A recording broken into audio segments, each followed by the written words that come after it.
Bonjour à tous, merci d'avoir choisi France 24 pour vous informer sur le monde. Les Nations Unies ont donc déclaré l'état de famine dans Gaza, plus de 500 000 vies menacées.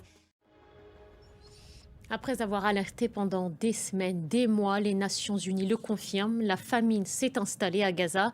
500 000 vies sont aujourd'hui menacées à Gazaville et ses environs.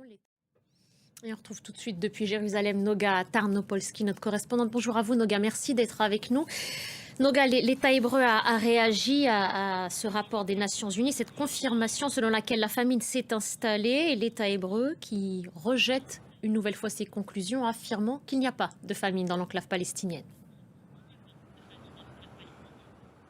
Exactement. Merci beaucoup Noga Tarnopolski en direct de Jérusalem. Autre région du monde maintenant concernant l'Ukraine, évoquée en Alaska il y a une semaine, appuyée à Washington il y a 4 jours, la rencontre Poutine-Zelensky n'aura finalement pas lieu. L'armée est déployée à Cali, en Colombie, après 2 attaques meurtrières conduites par des groupes armés. Au moins 18 personnes ont été tuées. L'affaire avait fait la une des médias américains au début des années 90. Elle avait ensuite été remise en lumière il y a quelques mois sur la plateforme Netflix.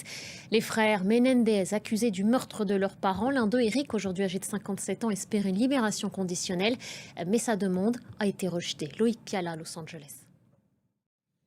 On reste aux États-Unis où Donald Trump a mis la pression sur ses troupes pour opérer un redécoupage des cartes électorales. Objectif, remporter les midterms, les élections de mi-mandat. Ce sera à l'automne 2026. Plus au sud maintenant, en Argentine, une enquête a été ouverte par le parquet après les violents affrontements entre supporters chiliens et argentins mercredi soir à Buenos Aires. Au moins 19 personnes ont été blessées, 3 sont dans un état grave. La police a interpellé une centaine de personnes. Axel Simon nous en dit plus.